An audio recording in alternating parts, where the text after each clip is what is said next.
Hello and welcome to Little Jimmy's favorite podcast, Fedcast, coming to you from parts unknown.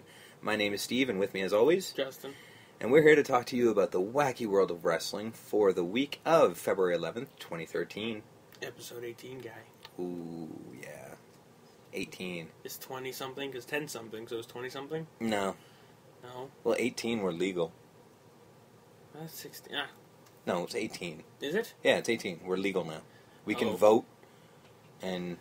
I have some paperwork I need to file then. Yeah, probably. 20. Hey, man, in next episode, we can drink in Canada. Cool. So, you know, maybe in the 19th one we should get drunk. No. No, especially... We're incoherent sober. That's true, yeah. I don't want to see what we're like when we were drinking. That would be a scary, scary thought. Yeah. Ugh. I don't like this plan. No. And it was my plan. Yeah, you brought it up and in like 5 seconds and you know what? That was a bad plan. Well, you know, at least we didn't put it into action before I realized it was wrong. Wrong. Alright. Yes. Speaking of wrong, TNA? Yes. No, actually this week it was Yeah, okay. it wasn't that bad. Yeah, it was alright. You know, as they always do, we'll start off with a Nates to Nates promo. Yes. Just, you know. Because that's what they do. Them doing their things. Yes. The NW8s. Mm-hmm. Mm-hmm. And is that what's... Yeah. Is that what you're calling them, or That's is that what I'm going the with. Internet? No, I don't know if the internet... I don't check the internet. I don't care what they're doing. But that's what I'm calling them, because it makes sense to me. Fair enough. Yes. They go on about how they're going to do things. And Yeah, they're going to do a bunch of shit, and they oh, God, who was it? Which one was it? It was Briscoe, I think? Yeah. Did like, the worst promo I'd ever seen. I think he called him Hawk Hogan. He did call him Hawk Hogan. I was about to mention that. Yeah, he absolutely called him Hawk Hogan. Hey, man. I'd rather Hawk Hogan's name be Hawk Hogan. That's even cooler. It is kind of cool, and then he wouldn't owe Marvel money. Yeah, that's true. And it was funny because he mentioned, he's like, Hawk Hogan hasn't returned my phone calls in 2 years. Have you seen that man? He's always on his phone. Yeah. Nobody can get through, alright? He's been on hold for 2 years. Briscoe, relax. Like, he's always on the phone. Give him time. Very girly thing to be upset. He hasn't called me back. Yeah, exactly. You know, he's sitting there with his cry pillow and bitching and moaning. And yes.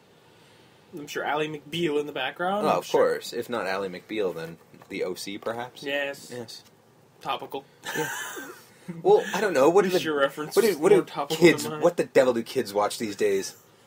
Twilight, maybe. Maybe. Yeah, you might be watching Twilight or Vampire Diaries. Ah, that's current. there we Ha go. I got you. I wouldn't be very proud that you got that reference. Shit. Oh. Oh. I thought you were on my side. No. No. Fine, be that way. So Briscoe loves vampires. All right. He fair does. enough. Yes. Whatever. And Hawk Hogan. And Hawk Hogan. Yes. That's the title of the goddamn episode. Damn right it is. Right off the bat. Good job. Yay. Backstage, Egbert. Mm-hmm. One of many. Brooks there. Oh, God. Texting away. Yep. The Tara and Jesse come tearing in. It looked like they were trying to find a place to fuck. And then the next thing you know, they're in the room with Brooke They Hogan. just break in the room and go, oh, you're here. Well, you know what? Well, it did While seem you're like that. here- It really did seem like that, because she unbuttons his shirt, and he's like, hey, you come here. And then they open the door, and Brooke Hogan's sitting there, and she's like, what?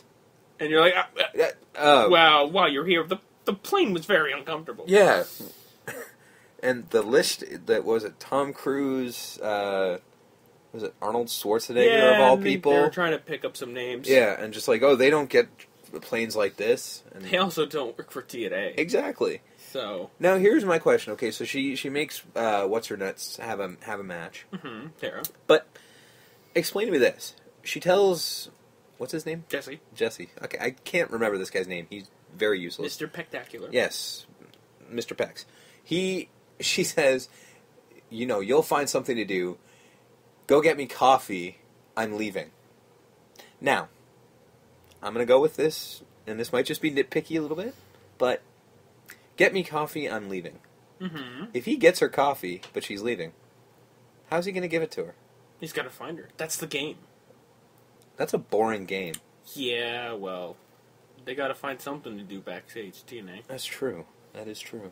So, while he's going to get her coffee and Yes. Tara's getting ready for her match, we have an X Division title match. We do. Through a dance. Yeah. Kenny King, Z-Mayan, and RVD. Pretty good match. X Division match. A lot of flippy-dippy stuff. Yeah, lots of that. RVD woke up for part of it. Yeah. Yeah, he was good for a little while. You know, Kenny King throwing those shotgun knees. Yes. They call them. The shotgun knees. Which is what they are, Yeah. to be honest. Oh, yeah. Zimayan knows how to do 720s and 360s and all sorts of different degrees of spins. He can flip like nobody's business. RVD wins, though. Yeah, which is kind of annoying. I'm getting sick of him as a champion. He's going to be champion for a while. Yeah. But there's that'll change to come. Mm-hmm. And foreshadowing that, Aries and Rude getting ready for their match. Which was awesome. I saw on the internet they're kind of someone compared them a little bit of Hell No and a little bit of the two-man power trip, Triple H and Stone Cold. I can see that. Yeah, I could see that. Yeah, that's decent. Mm-hmm. But I like them. We said before that they should be a tag team, and it's fucking good. It's entertaining as hell.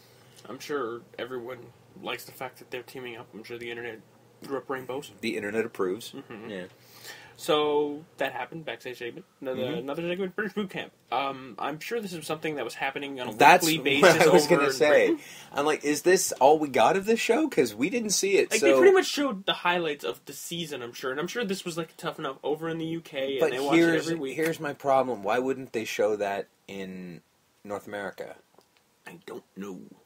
Well, to be fair, this guy's probably not going to go anywhere. The guy that won. No, he'll have a couple matches and he'll be done. But I mean, you'd think they'd show it a little, something. Well, actually, they're probably going to throw him in OVW. In all fairness, probably. Yeah. I mean, they could have showed it, but then let's be honest. From what I saw, I wouldn't have. I would have tuned in. I like British accents. Oh, that would have kept me going for a little while. The accents. I like the British accent. Then watch Doctor Who. Doctor Who is boring. I know the internet just shit on me. They're going to throw My Little Ponies at me. Monty Python, something, anything else. Yes, but I like British accents. It's Rockstar fun to listen Spud. to. Yeah, what's up with the name? I don't know. Rockstar Spud. I like the other guy. He's a rockin' potato. Party Marty. The other guy's Party Marty. Did these guys just get like 80s wrestling yesterday or something? Is that where these names came from? British people were current. No, apparently they're not. Or maybe this is like, because they always do say that they're ahead of the game. Maybe we're going to go back to those 80s gimmicks. Which I'm all for, by the way. I don't know. John Cena and Ryback have anything to say about it? Yeah, fuck them. Yeah. Speaking of 80s. Yes. Bruce Pritchard.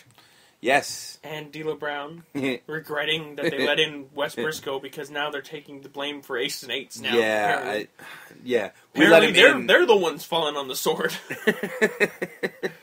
Yeah, we brought these two Brother guys Love in. back here and D'Lo Brown going, we got Wes Briscoe in, and because Briscoe got in, so-and-so got attacked, and they just had a big board, and they connected in their minds going, well, I guess we're the fault, why TNA is shit now. Well, they were tracking where herpes began. Ah. Yeah, that's what it was.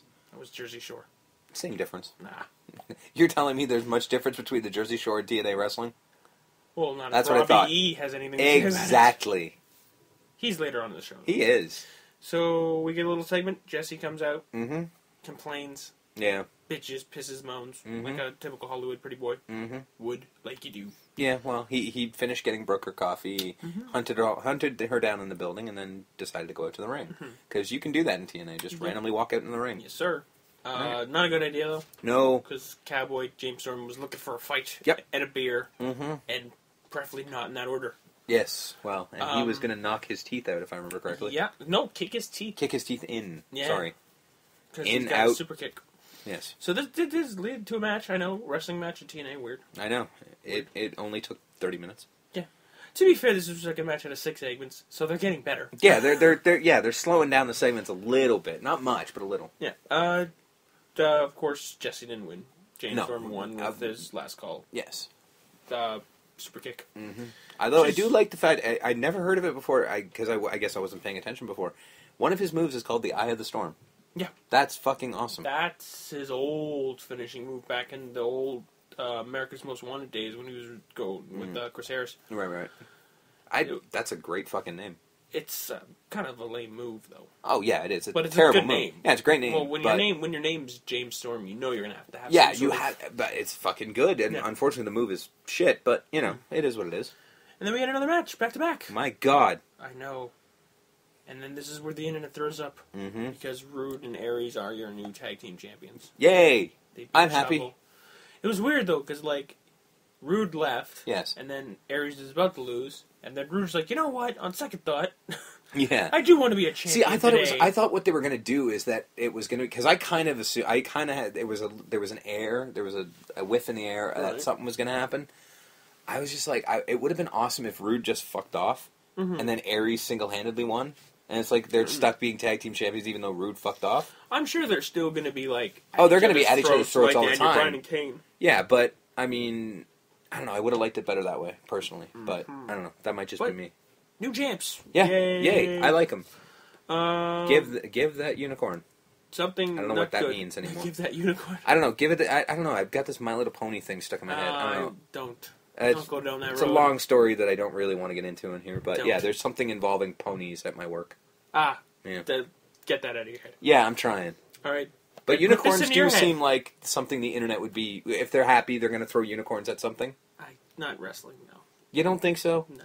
Oh, please. Get back on track. No! I'm still going to say that... I refuse to let this go. No, the internet is all about unicorns. 18 episodes, I just wanted to talk about ponies. 18 goddamn episodes, and I just want to talk about ponies for 1 second. God damn it. Yes, damn it. I'm up with the ponies and the unicorns right now. The bronies, if you will. Don't. I'm not actually one of them, but I'm fascinated by them. Don't do this to me. All right, let's get back on the now. show. Fine, be God. that way. Anti-ponite.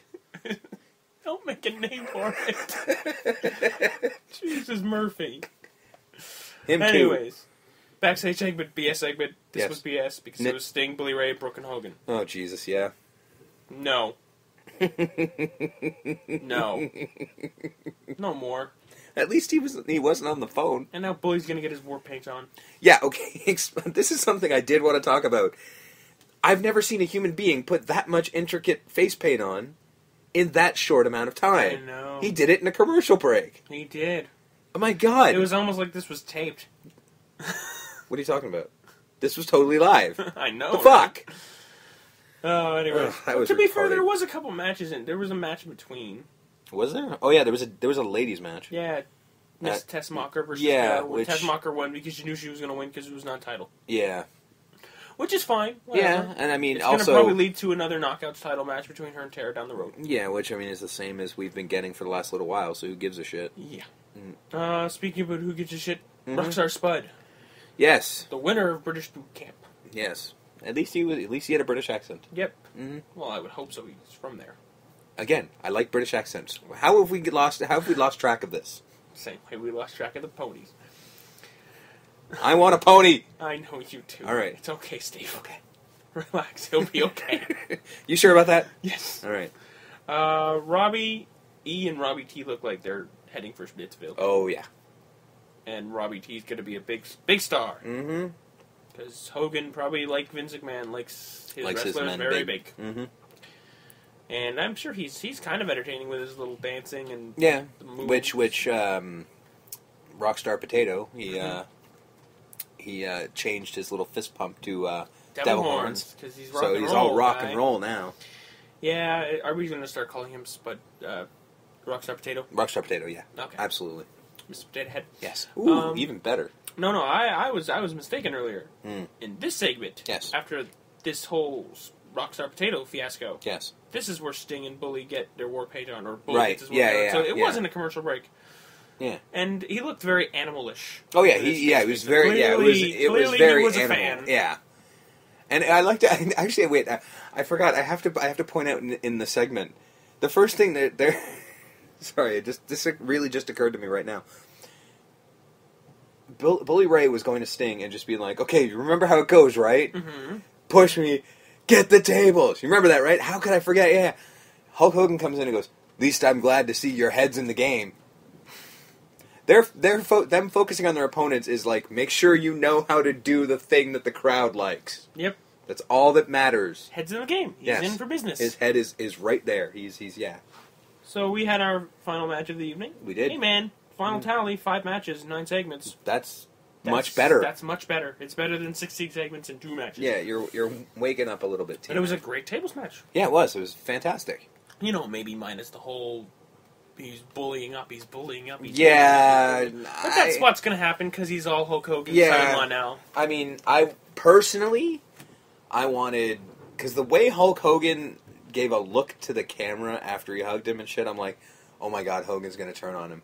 Hogan's going to reveal himself as the aces and eights guy, which I do believe he actually is. Mm-hmm.